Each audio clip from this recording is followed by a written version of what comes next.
Amém? Nós estamos falando sobre o livro de 1 Samuel. Quero dizer para você que é dos trechos desse livro que mais me desafia. Desculpa. Me desafia no sentido de entender o rei Davi como alguém que aponta para Jesus. Que coisa tremenda. A palavra de Deus fala que o reino de Davi, quando ele é ungido rei e ele começa a sua trajetória, é um reino que não tem fim. Não tem fim por quê? Porque ele aponta para Jesus, né? Jesus é da linhagem de Davi, e realmente o reino de Jesus não tem fim. Mas não é só isso, não é porque existe uma linhagem, é porque existe um propósito do céu revelar à terra aquilo que seria o plano de Deus. Então abra sua Bíblia aí em 1 Samuel capítulo 21, livro de 1 Samuel capítulo 21, a partir do verso 1. Nós vamos caminhar um pouquinho entre 1 Samuel 21 e 22 hoje, alguns episódios relevantes, ou mais relevantes, né? Tudo na Bíblia é relevante, mas que nos saltam mais os olhos para esse momento.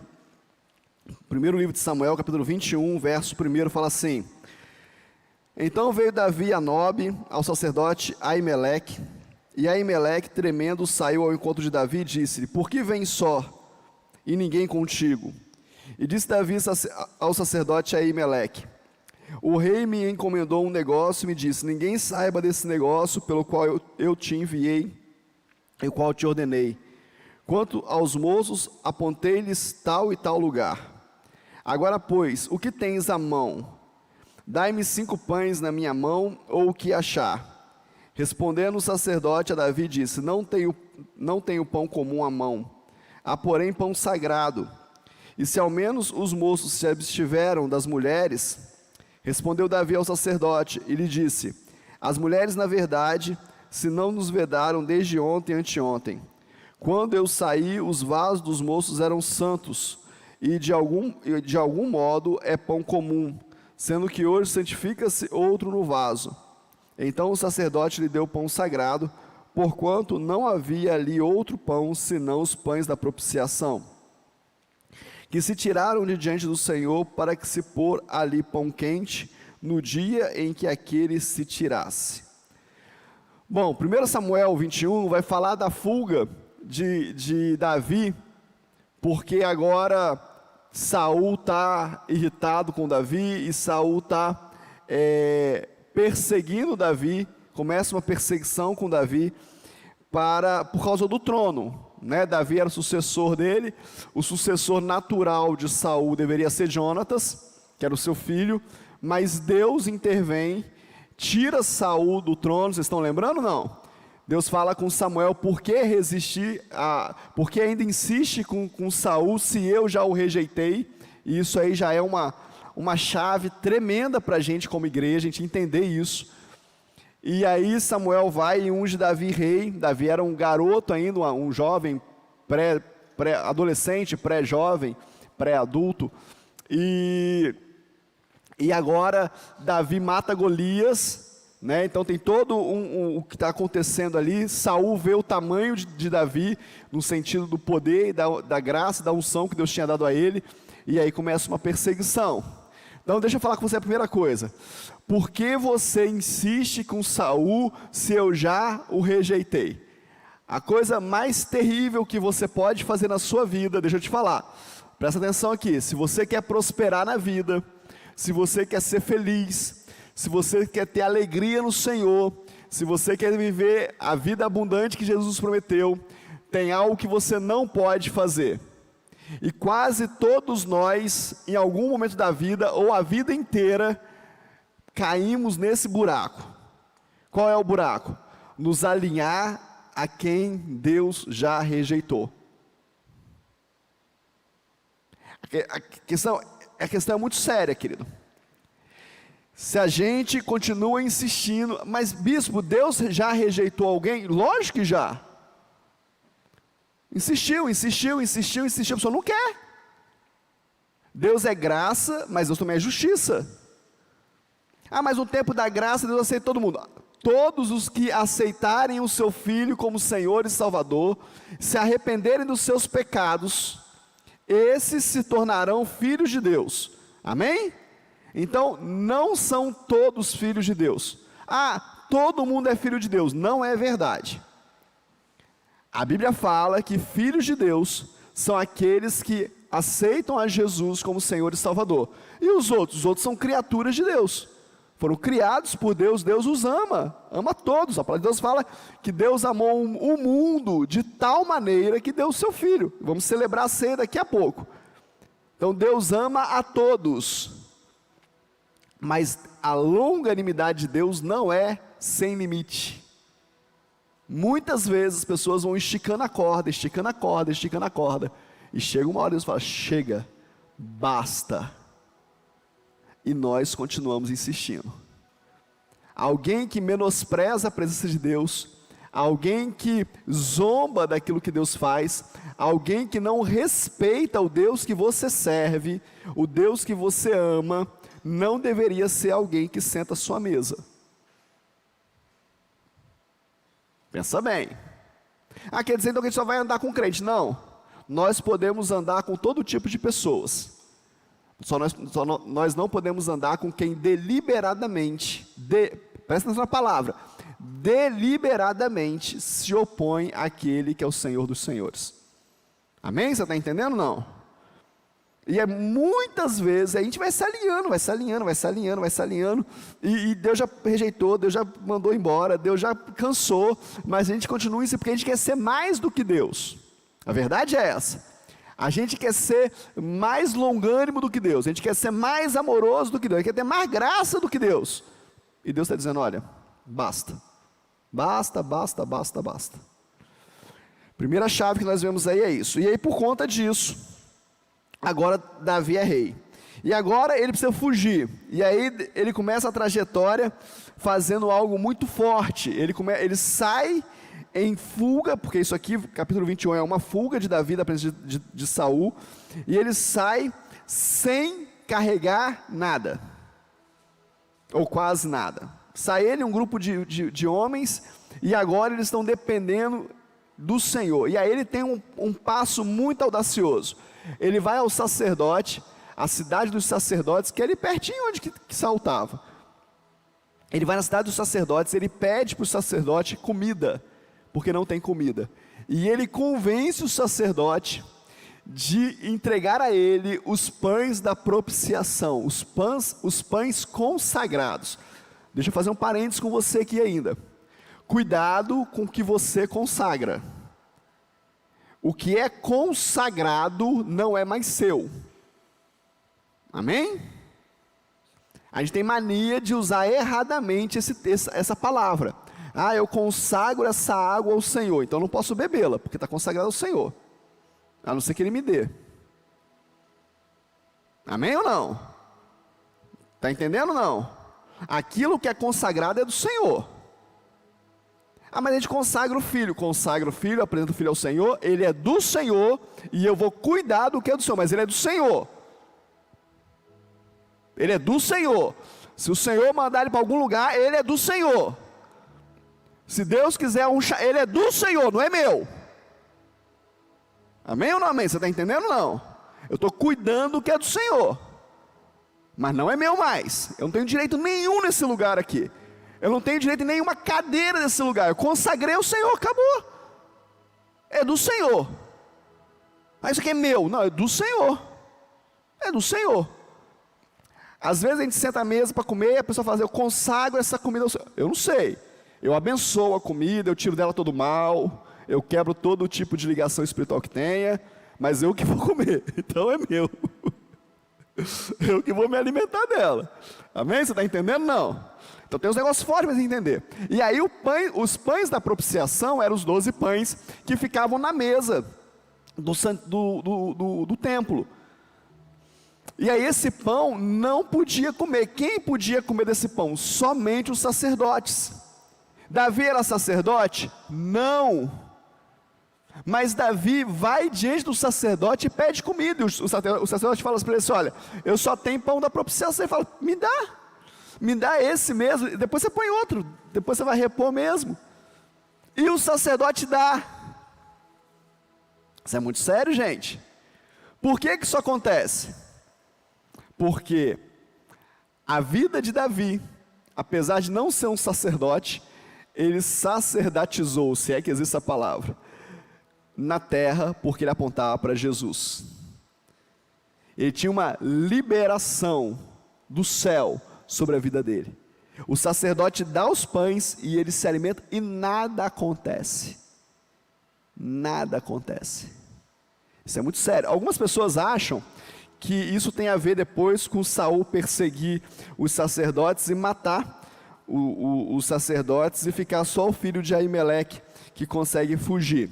Mas depois a gente vai chegar lá na frente ainda sobre isso. Mas deixa eu te falar um negócio. Essa questão dos sacerdotes terem sido mortos não tem a ver com os pães da propiciação. Tem a ver com o pecado de Eli, do sacerdote Eli. Então, só para a gente poder fazer essa ligação, vamos lá. Davi então está com fome, vai lá e pede, o sacerdote dá. O que Davi tinha? Davi tinha a espada de Golias, a espada que matou Golias, a espada de Golias, que ele usou para cortar a cabeça de Golias, e tão somente. E agora o sacerdote vai e dá a comida que não poderia dar para Davi. Bispo, o que você quer dizer com isso? Deixa eu te falar um negócio, querido. A vida com Deus não é uma receita de bolo. A vida com Deus não é uma receita de confeitaria. Vou falar de confeitaria, porque confeitaria tem que ser tudo exato, senão dá errado, né? Tem que ser tantas gramas de não sei o quê, tem que ser tantas gramas, senão dá errado. Não é assim. A vida com Deus é uma vida de princípios. Os princípios de Deus são inegociáveis. Está lá, está escrito, é Deus, se fizer vai ganhar, se não fizer não vai ganhar, se perdoar vai ser perdoado, se não perdoar não vai ser perdoado, são princípios de Deus. Agora, a forma que Deus faz as coisas e a forma que nós escutamos Deus e dizemos sim para Ele, não é algo estático, é algo dinâmico. E aí nós vimos isso na vida de Davi. Davi, ele foi quebrando barreiras, apontando para Jesus. Jesus quebrou barreiras também, sim ou não? Sim. Vai quebrando barreiras. Não pode comer o pão da propiciação, eu vou comer. Aí, e não acontece nada. Aí ele vai se apresentar mais à frente na cidade de Gate. E aí ele chega lá, o rei o reconhece.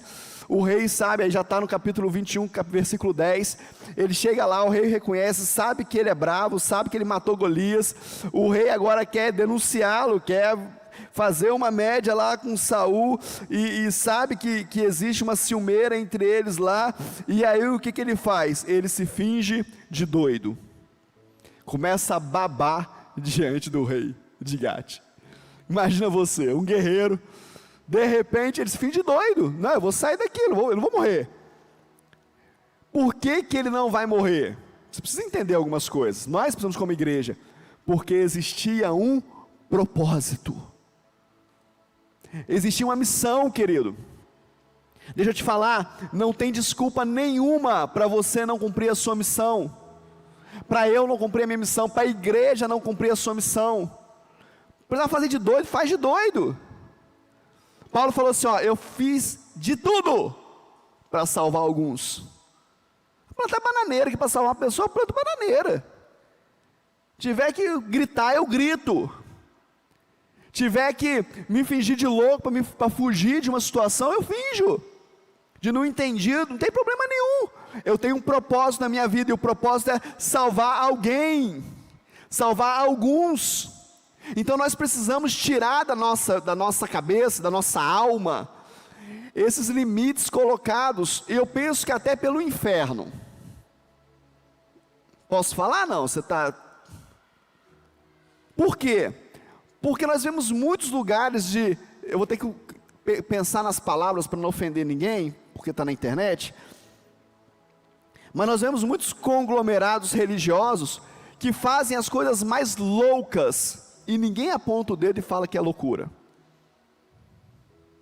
Sim ou não? Mas muitos de nós, filhos de Deus, salvos em Jesus, assumimos limites que Deus não colocou na nossa vida. Assumimos limites que são da nossa alma, que são do nosso orgulho. Não importa o que tem que ser feito, se você tem um propósito na sua vida, faça, se não for pecado, logicamente.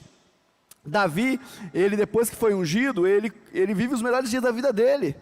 Davi agora está na presença do rei, como músico pessoal de Saul. Imagina, Saul está atribulado, endemoniado, diz a palavra. Davi chega e os espíritos se afastam dele. Imagina você. Davi, ele mata Golias, ele liberta o povo de Deus dos filisteus, afugenta os guerreiros, venceu muitas guerras, ovacionado pelo povo, ovacionado, o povo comparava ele com Saul, falando, ele é muito maior que Saul, ovacionado. Os melhores dias da vida de Davi começam após ele ser ungido. Vê se tem um irmão no seu lado aí, fala com ele assim, os melhores dias da sua vida podem já estar acontecendo e você não enxergou. Pastor, mas eu estou vivendo a coisa mais difícil da minha vida. Pode ser o melhor dia, pode ser a melhor oportunidade. O povo de Deus estava vivendo os piores dias. Um gigante diariamente, 2 vezes por dia, ia diante do exército do povo e falava assim, manda alguém, manda alguém, se alguém me derrotar, derrotou. Cadê você? Que tem ninguém aí, não tem homem não? Tem guerreiro aí não? Eram os piores dias, vergonha para o exército, ninguém tinha coragem, mas Davi viu nisso uma oportunidade, mata Golias, e é ovacionado pelo povo. Deixa eu te falar, querido, nos dias das suas piores crises, pode ser apenas uma maneira de Deus te promover. Você tem que entender isso. As pessoas que vivem os melhores dias da vida, elas passam por grandes crises, elas foram desafiadas a passar por grandes crises. Quantas pessoas são melhores, porque um dia conseguiram vencer uma grande crise, um grande problema. Então o propósito de Deus precisa ser maior na nossa vida. Davi, ele vive isso tudo, porém de repente, a glória que tinha se transforma em transtorno sem medida, a ponto de ele ter que escapar, de fugir, fingir de louco, se humilhar, mas tudo isso fazia parte do propósito de Deus. Qual é o propósito de Deus? Por que Deus faz assim? Porque Deus quer te ensinar a viver bem em qualquer situação. A gente gosta muito daquele texto de Paulo, né? Tudo posso naquele que me fortalece. Que versículo lindo! Mas vê antes. Tive fome, tive abastança, apanhei, fui preso, sei quantas chibatadas, naufrágio, víbora, mas tudo posso. Sei viver em qualquer ambiente. Com Jesus eu posso viver em qualquer ambiente. Com Jesus eu posso passar qualquer estação da minha vida. É isso que está dizendo. Então não tem problema a gente passar por problema. Mas é sofrimento. É sofrimento, lógico que é. É dor, e nós nos juntamos em Cristo para aliviar as nossas dores. Oramos uns pelos outros, jejuamos uns pelos outros, aconselhamos uns aos outros, confessamos os nossos pecados uns aos outros. Pastor, isso eu não faço não, então sofre sozinho. Está sofrendo porque é bobo. É o que a Bíblia nos mostra. Confessai os seus pecados, os seus pecados uns aos outros, para que vocês sejam o quê? Curados, sarados, está na Bíblia. Aí eu estou com 2 psicólogos aqui na igreja hoje. Aí os caras estudam 5 anos, e eu acho uma bênção psicologia. Uma bênção mesmo. Indico as minhas ovelhas para psicólogos, acho fantástico. Aí os caras estudam 5 anos, depois de 5 anos estão aptos a fazer o quê? O que psicólogo mais faz na vida?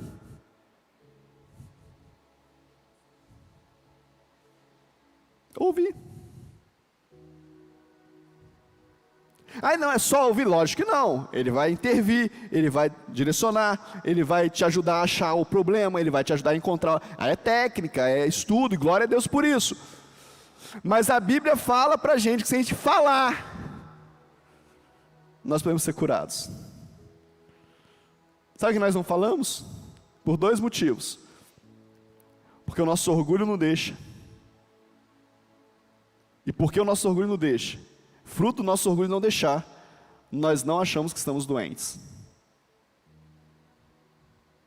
Deixa eu te contar um negócio aqui. Essa semana, foi essa semana ou semana passada? Não sei, acho que foi essa semana. Eu marquei uma sessão com um psicólogo, amigo meu. Para quem, pastor? Para mim. Liguei para esse amigo e falei, filho, estou precisando conversar com você. Não, pode, não. Eu quero que você como profissional. Marca o horário, nós vamos conversar. Agora, com profissional. Por quê? Porque eu preciso. Eu preciso falar. Vou para fora. Eu preciso ser tratado. A gente precisa reconhecer que precisa, filho. Se você não precisa de nada, não, tem um monte de gente dizendo para você assim, olha, não está bom. Eu vejo isso na igreja muitas vezes. Um amigo fala assim, não está bom, você está meio assim. Não está bom. Eu não preciso. Já está dizendo que precisa. Já está dizendo que precisa. Busque ajuda. Fale. Porque problema vai ter. Ah, mas problema vai ter. Olha para o seu irmão aí e fala com ele assim, não quero profetizar desgraça na sua vida não. Fala com ele aí. Fala assim, não vou nem olhar para frente, não quero profetizar desgraça na sua vida. Mas a única forma de você não passar por problema é você não viver. Se você respira, vai ter problema.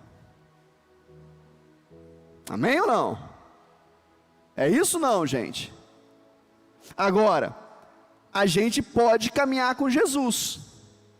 A gente pode fazer como Davi. Ser ousado, ir lá no templo, falar assim, aqui, eu estou com fome. Me dá o que você tiver, só tem pão da propiciação, pode ser esse mesmo.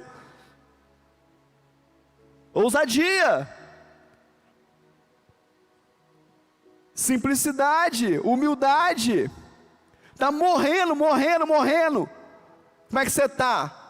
Tudo bem, tudo no controle de Deus. Mentira, tudo no seu controle, você que está controlando. Porque se você estivesse deixando Deus controlar, Ele já tinha levado você onde você tem que ir. Conheço um punhado de casos, querido. Vi um dia uma situação de uma pessoa, me mostrou, eu fiquei muito chateado de terem me mostrado aquilo. Porque era a foto de uma pessoa adoentada, enferma, mais de 10 anos numa cama, era uma caveira.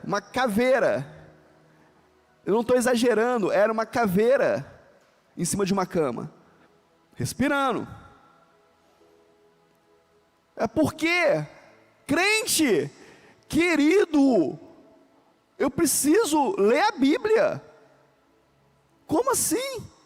Que sofrimento é esse? Conversa vai, conversa vem.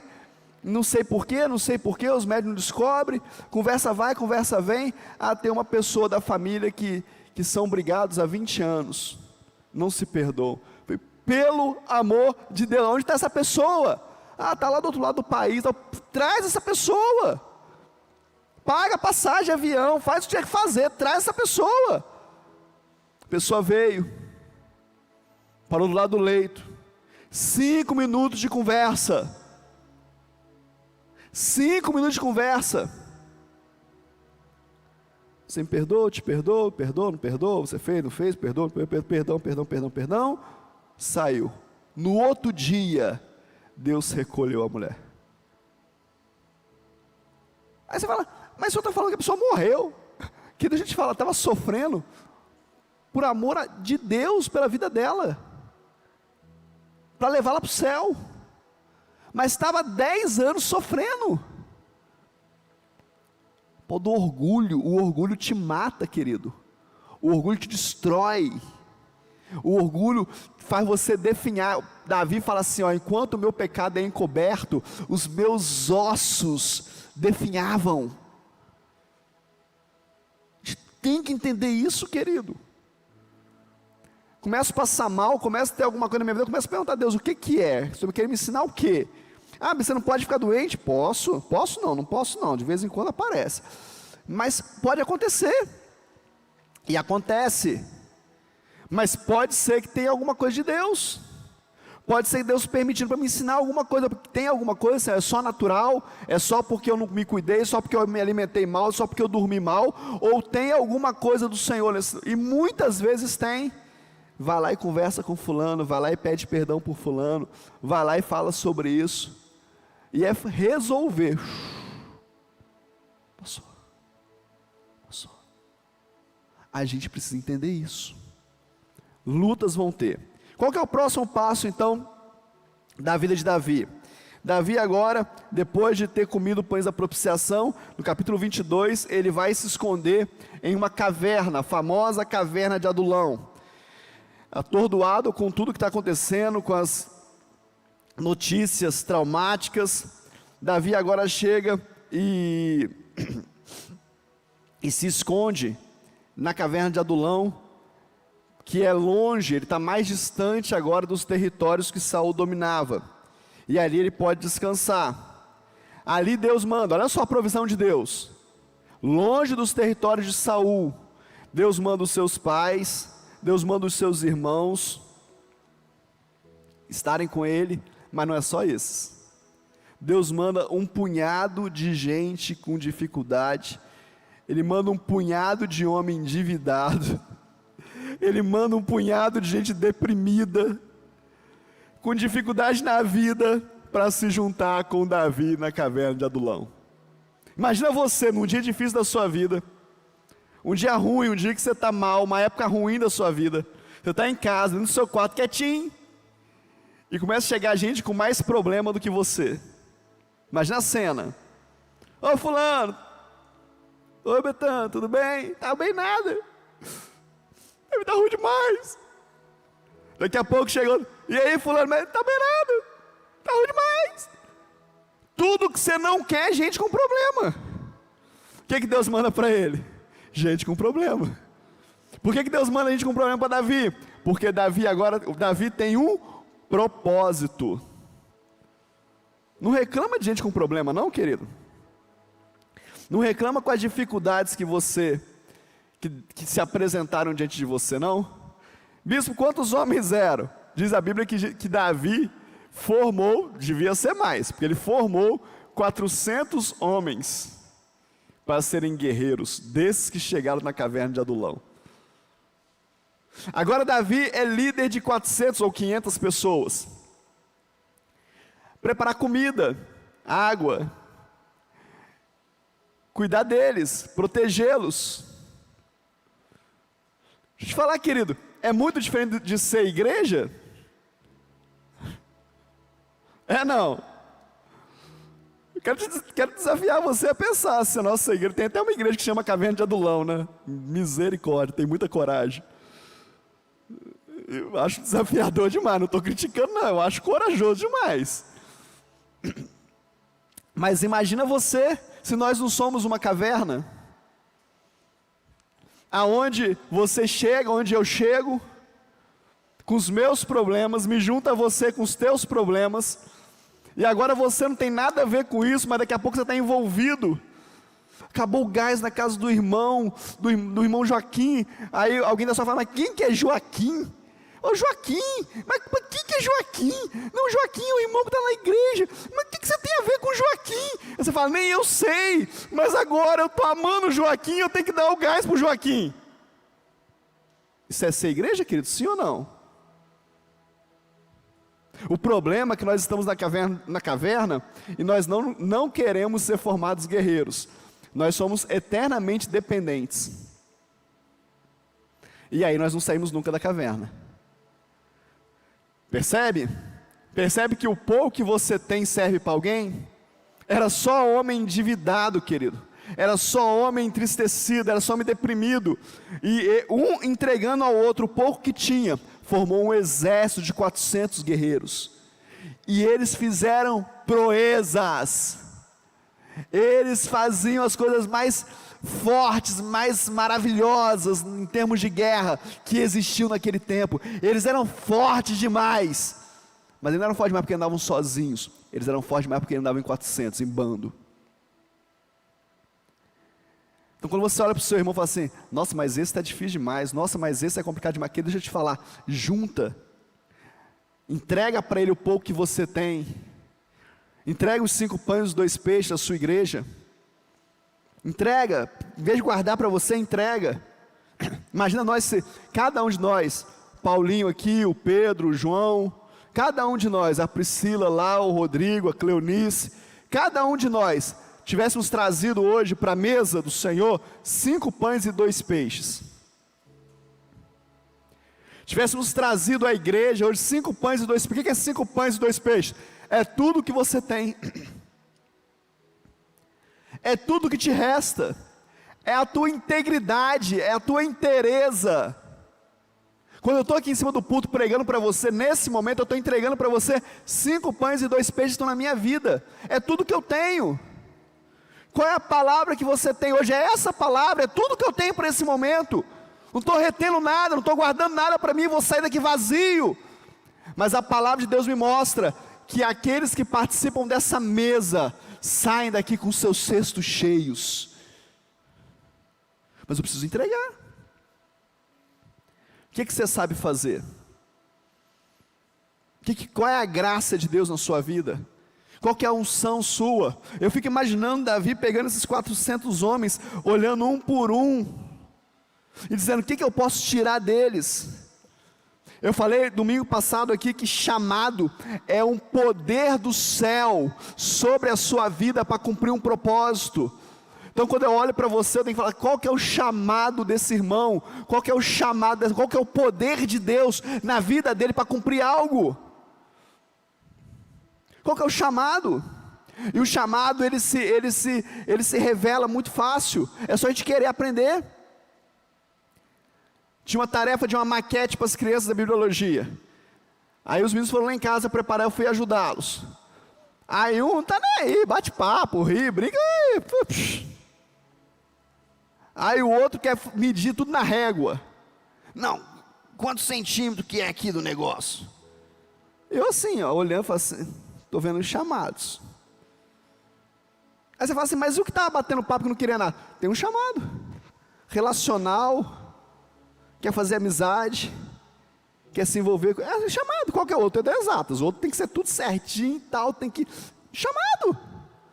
Só que a gente não entende isso, a gente critica. Esse menino não quer nada com a vida. O outro a gente fala assim, chato demais. Porque nós olhamos a partir da nossa ótica.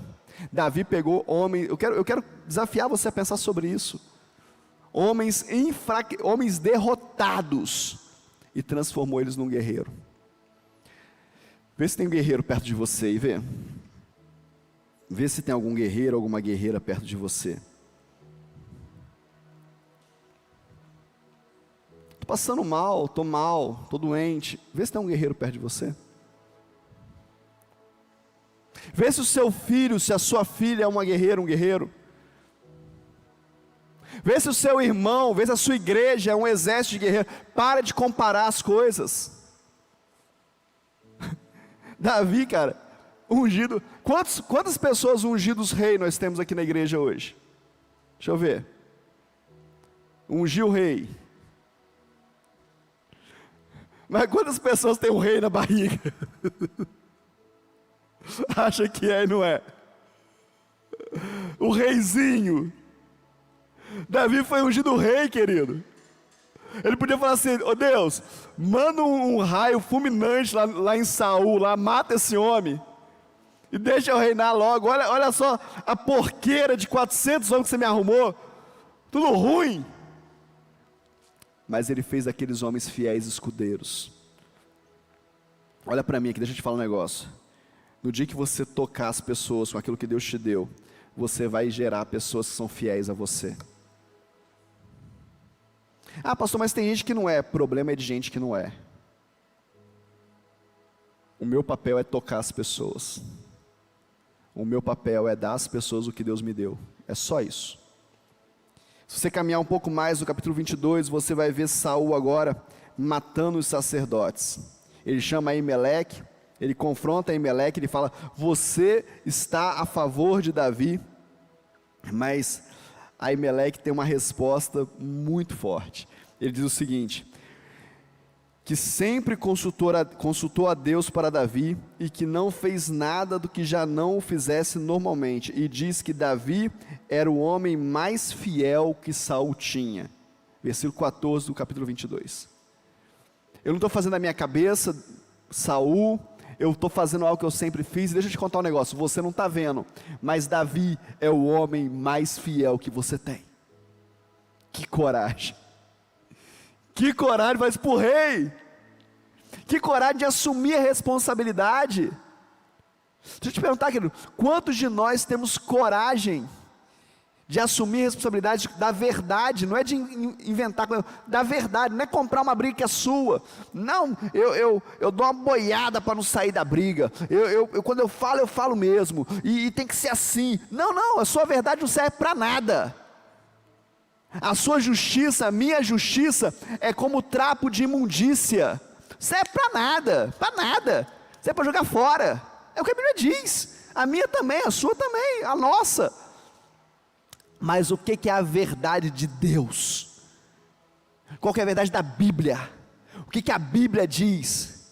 Assumir essa verdade, confrontar a verdade, dizer para as pessoas: olha, isso é pecado, isso está errado, eu não me alinho a isso, eu não me ligo a isso, eu não tenho aliança com isso.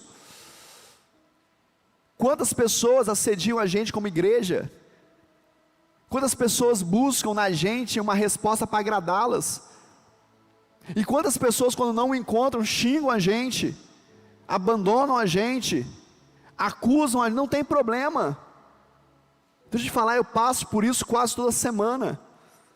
Pastor, não sei o que. Não é assim. Mas o porquê? Assunto seu. Eu estou fazendo o que a Bíblia diz. Já alguém pediu para conversar comigo? Eu falei: não é hora de conversar. Esse não é o momento. Deus não quer essa conversa agora. Porque pensa o que você quiser. É assim que eu carrego o que Deus manda eu fazer. Se Deus não quiser que eu sente com você, eu não vou sentar com você, e acabou. Não é a minha verdade. Por mim eu conversava, por mim eu falava, por mim eu expunha o meu ponto de vista, mas Deus não quer. Eu tenho um ponto de vista sobre isso, mas Deus não quer que eu fale. Tem uma pastora que de vez em quando eu vejo algumas coisas dela, e ela fala algo muito interessante. De vez em quando na palavra que ela está pregando, ela fala assim: aconteceu algo na minha vida tremenda, quando Deus me liberar para contar sobre isso, eu conto para vocês. Uau! E para mim é um grande aprendizado, porque quando a coisa acontece na minha vida, eu quero falar tudo. Eu quero chegar e falar: gente, vocês não estão entendendo o que Deus está fazendo. E quantas vezes, pela minha ansiedade de falar, eu perdi o tempo de Deus, o time do céu. E Deus fala para mim: não era para ter falado. Não vai acontecer. Davi um dia resolveu contar os seus guerreiros. Mas quantas vezes Davi tinha contado os seus guerreiros? Um monte de vezes. Um monte de vezes, querido. Mas naquele dia ele falou: não conta. Mas vou contar, eu sempre contei. Perdeu a guerra. É o que Deus quer, é a verdade de Deus é que vale, não é a minha. Você está preocupado e saber qual que é a verdade de Deus? Para Deus fala assim: quem quer ser sábio? Quem quer ser sábio aqui? Levanta só, você quer ser sábio? Quer ter sabedoria? Sabedoria é conhecimento em prática. Você quer ter sabedoria? Qual que é a fórmula da sabedoria? Qual que é, biblicamente, a fórmula da sabedoria? Qual que é? Temer a Deus. Temor a Deus é o princípio da sabedoria. Está na Bíblia, não? O que é temor a Deus? Querer saber o que Ele quer e fazer. Eu temo a Deus. Ai meu Deus, nossa, eu temo a Deus. Morro de medo. Não, isso não é temor a Deus não, gente. Temor a Deus é o que Deus quer que eu faça. Eu ia pregar outra palavra hoje. Samuel está aqui do meu lado. Só ele abrir as mensagens e ver que eu falei com ele assim, eu vou pregar essa palavra de manhã e de noite. Mas ontem à noite Deus falou comigo, não. Não é essa palavra de manhã. Temor a Deus é o que Deus quer que eu faça. Eu já sei o que Deus quer que eu faça. Sei, então agora eu faço. Isso é temor a Deus. E isso me leva aonde? Me leva a sabedoria. Por que me leva a sabedoria? Porque quanto mais eu obedeço a Deus, mais Ele se revela a mim. A palavra de Deus fala que Deus se revela àqueles que o temem. E Ele não fala que revela o presente, Ele fala que revela os seus planos. Imagina Deus começar a revelar para você os planos dEle. Vamos colocar 500 cadeiras aqui na igreja. Aí alguém fala assim, mas por que, pastor? A gente não consegue pôr 500 pessoas aqui domingo. Mas Deus já revelou os planos dEle para mim. E aí Deus já revelou para você, Paulinho. Aí você chega e fala assim, pastor, estou contigo. Eu entendi já por quê. Uau! Aí você chega na diaconia, o diácono vai te abraçar e fala assim, ei, eu já entendi, bispo. Deus falou comigo. Uau! Mas nós estamos esperando cair um asteroide, um anjo, uma força, uma energia, eis que te digo, para a gente começar a entender que nós precisamos se relacionar com o Espírito Santo, para nós entendermos que nós precisamos nos relacionar com o Espírito Santo, e aí você imagina o tanto de problema que a gente vai evitar. Imagina, gente, se nós estivéssemos todos ligados ao Espírito Santo aqui, com o nosso espírito conectado com Deus, e agora o meu espírito testifica o espírito do Samuel, que testifica o espírito do Sérgio, que testifica o espírito do Pedro. Olha o tanto de problema que nós evitamos, porque agora não tem mais, por que está fazendo isso? Por que não me chamou? Por que eu estou fora? Acabou a infantilidade, acabou o jardim de infância. Agora a gente entra e fala, uau, agora eu entendi. Uau, foi por isso que Deus falou isso comigo. Uau, agora eu estou entendendo por que meu coração está queimando. Como os discípulos do caminho de Emaús, eu sabia que tinha alguma coisa acontecendo, eu só não sabia o que era. Imagina. Mas a gente não está conectado ao Espírito Santo de Deus. A gente não quer se tornar um guerreiro. A gente olha para o irmão é todo fracassado, não sei nem o que ele está fazendo aqui. Por mim, nem era dessa igreja, porque essa igreja não tem gente desse tipo. Nós somos tão melhores, somos tão maiores, tão mais santos. Não, querido, isso aqui é uma caverna, que venham todos, e que juntos nos tornemos um exército de guerreiros de verdade. A palavra de Deus fala que aonde abundou o pecado, completa para mim, superabundou a graça. Uau! Isso é só texto que você conhece, que eu conheço, que nós conhecemos. Ah, mas o meu irmão pecou muito. Uau, que bom, porque onde superabundou o pecado, superabundou a graça. Onde abundou o pecado, superabundou a graça. Quanto mais pecador, mais perdão.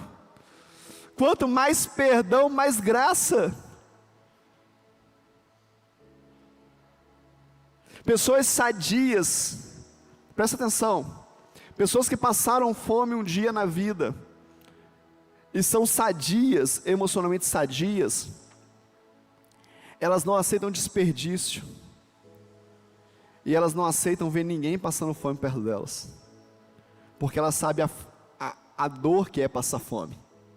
Sadias, pessoas que passaram fome na vida e não são sadias, elas têm o ímpeto de estocar tudo. Ela estoca. Não, porque vai que falta. Conheço gente que guarda comida no guarda-roupa, querido. Porque não tem para guardar na cozinha mais, guardando no guarda-roupa. Ah, mas qual que é a história? É porque um dia passou fome. Não, eu entendi.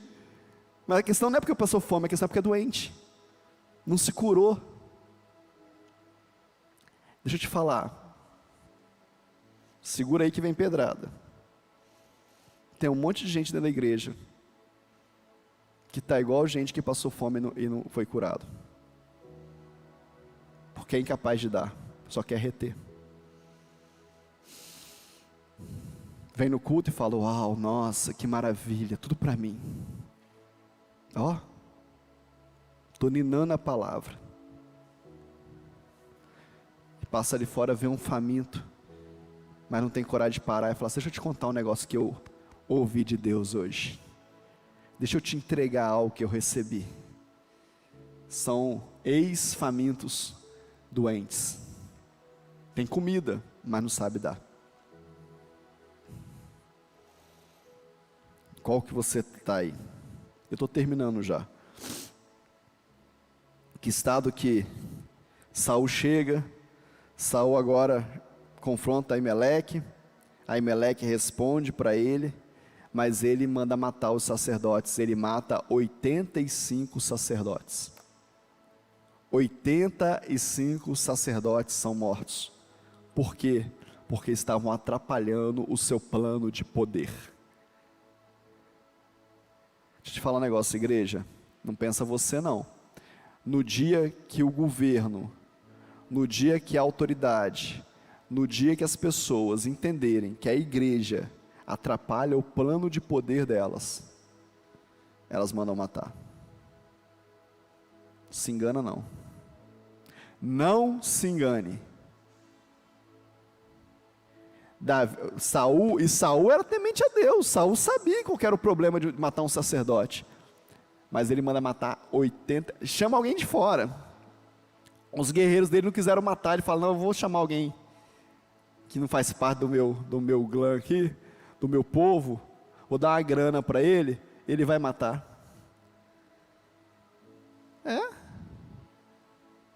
É assim que funciona. Você quer saber mais? Ah, Jesus, tem misericórdia da minha vida. Você sabe por que os países têm que financiar países vizinhos? Você sabe por que o povo do seu país passa fome, mas tem que financiar a obra no país vizinho? Porque no dia que o seu país não tiver coragem de se levantar contra ele mesmo, o país vizinho se levanta.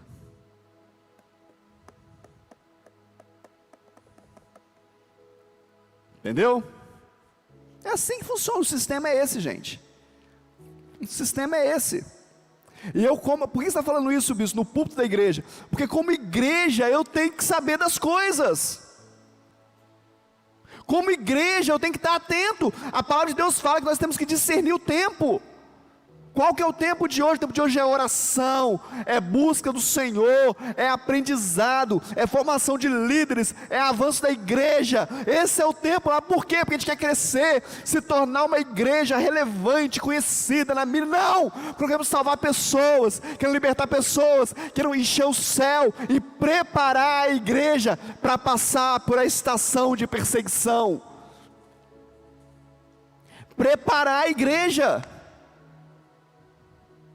É isso. O que Davi fez? Davi preparou os 400 guerreiros.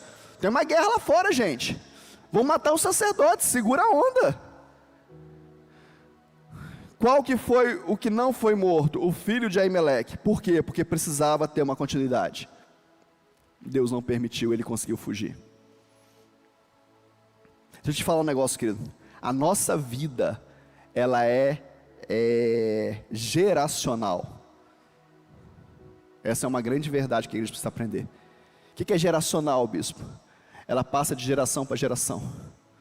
E quando eu falo isso com você, isso é algo que queima tanto no meu peito, que a minha vontade é começar a gritar aqui, falar em línguas e adorar o Senhor. Isso é uma verdade tão forte dentro de mim. A igreja, ela é geracional. 14 gerações. Se você for estudar o Antigo Testamento e o Novo Testamento, você vai ver que blocos de geração até chegar em Jesus. 14, 14, 14 até chegar em Jesus. Geracional. Eu preciso entender isso como igreja. Existe uma geração chegando, existe uma geração saindo. Qual que é o plano do inferno? É rachar, é interromper essa geração, interromper essa passagem de bastão. Então, por isso que a palavra de Deus fala que as irmãs mais velhas deviam ensinar as mais novas. Tem na Bíblia ou não? Está na Bíblia ou não, gente? Tá? O que você que é mais experiente está fazendo pelas mais novas? Está na Bíblia. A pastora Carla vai no movimento agora, vai começar um movimento com as jovens.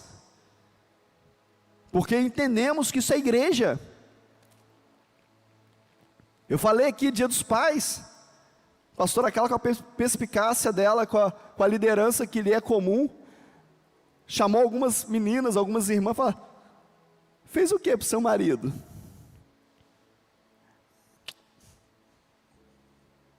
Almoçar cada sogra, pastora.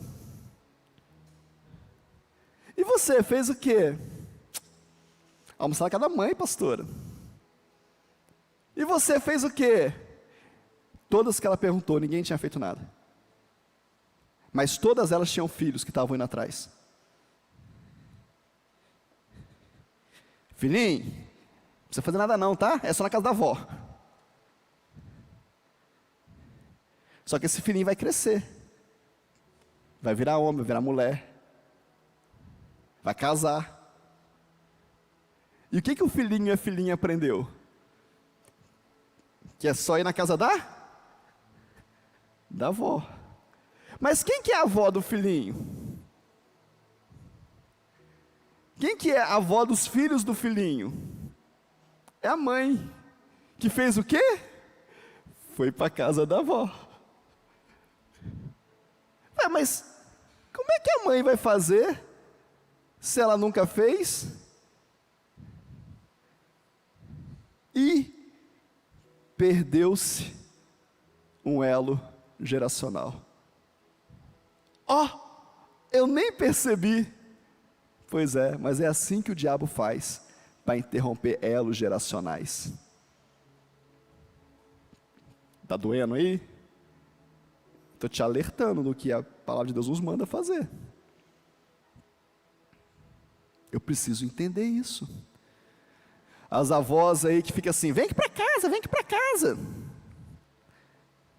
Próxima festa que se tiver, você fala assim: faz na sua casa, querida. Se vira, querido. Dá seu... Mas mãe... Mamãe quer descansar. Aliás, eu vou fazer o seguinte: eu que vou na sua casa dessa vez. Faz bem gostoso, hein? Ensina os mais novos aquilo que um dia você aprendeu. Sabe por que as mulheres e os homens mais velhos não fazem isso? Porque isso dá a eles a falsa sensação de poder. Está tudo aqui debaixo da minha asinha. Eu controlo tudo.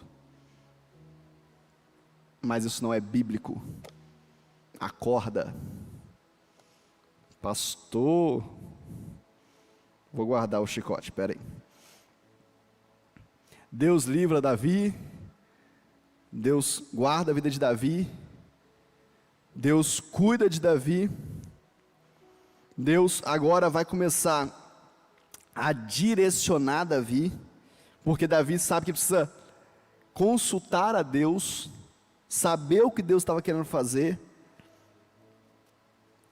Saul continua perseguindo ele.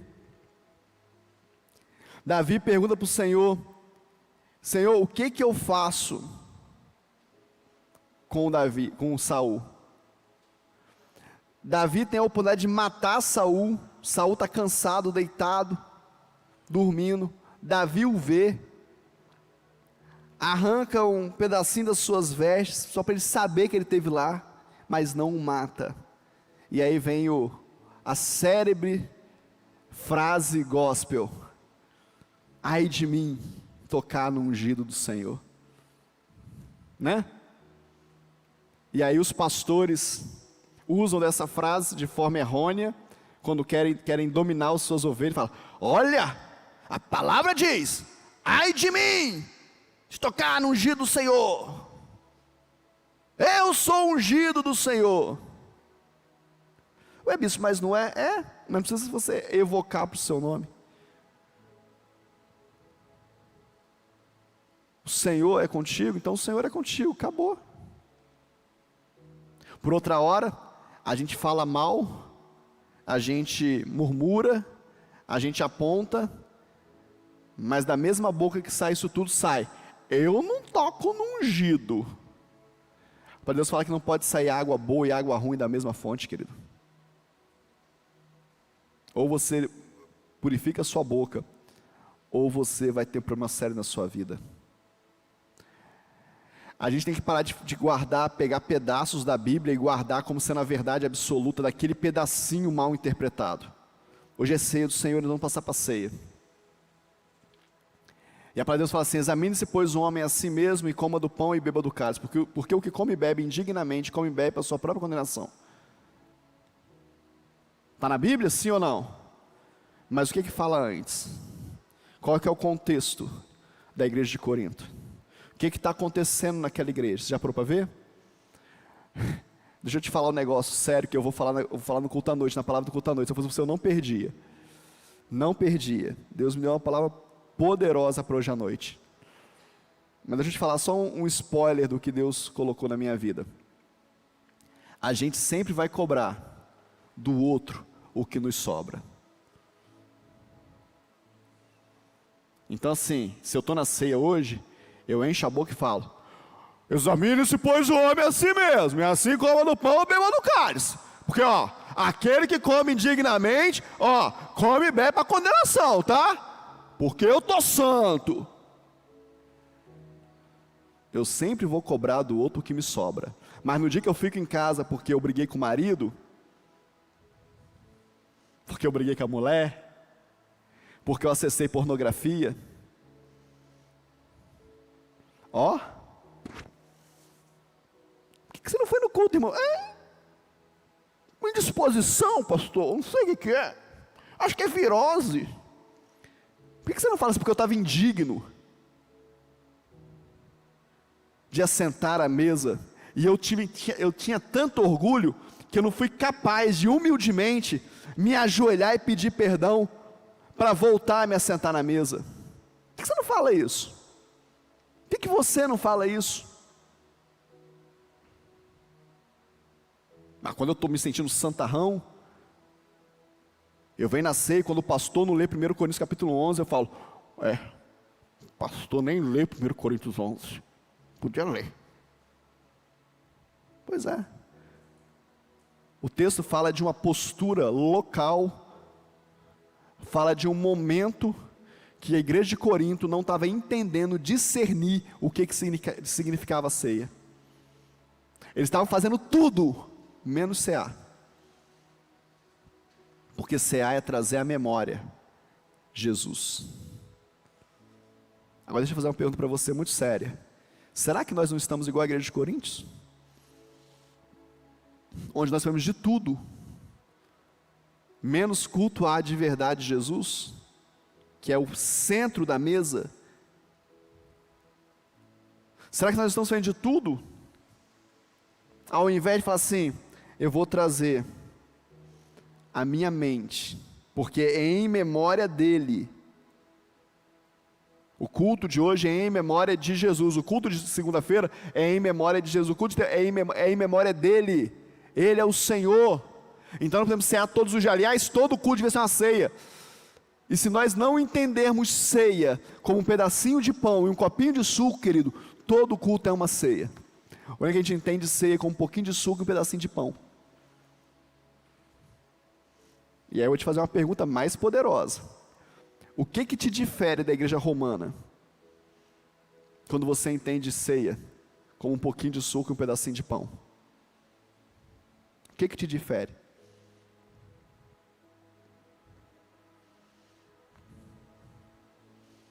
O que nos difere? É dura a palavra, mas é a verdade, gente. Vamos caminhar para aquilo que Deus quer? Vamos viver essa vida bem-sucedida que Jesus conquistou na cruz? Vamos imitá-lo em ver Davi se juntando com 400 falidos e Jesus entrando na casa de Nicodemos, de Zaqueu?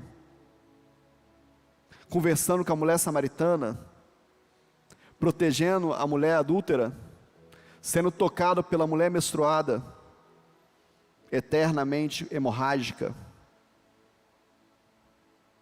curando a mão ressequida no dia de sábado. Vamos nos juntar a Jesus? Ou vamos ser como os religiosos, os fariseus, que davam um dízimo até da hortelã do seu quintal, mas não tinham discernido Jesus? Então, se eu discernir Jesus, não preciso dar dízimo. Se você discernir Jesus, querido, deixa eu te contar um negócio. Talvez seja a revelação do dia para você saber se você entendeu Jesus ou não. Se você entender Jesus, você não vai dar o dízimo, não. Você vai dar é tudo. Porque aquela mulher chamada Maria, quando ela entende Jesus, ela quebra um vaso de alabastro, unguento e o banha, enxuga com seus cabelos. Mas como podia vender, dar aos pobres? Vai ter sempre um Judas para falar besteira. Ela estava preparando o corpo de Jesus para aquilo que iria acontecer. Quando a gente entende Jesus, querido, a gente dá tudo, nada é meu mais. Sabe o que acontece quando isso acontece? Nós precisamos viver as maravilhas do reino, que eu dou tudo para Ele, mas nunca me falta nada, porque Ele é meu pastor, nada me faltará.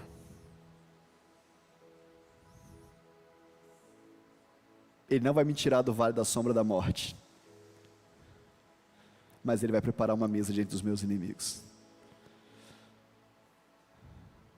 Eu posso orar e pedir para Ele: Senhor, me leva a pastos verdejantes, a águas tranquilas, refrigera a minha alma.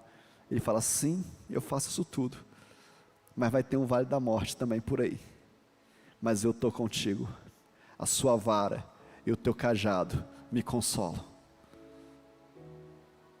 Ou eu entendo isso, querido, ou não entendi Jesus. Amém? Vamos ficar de pé?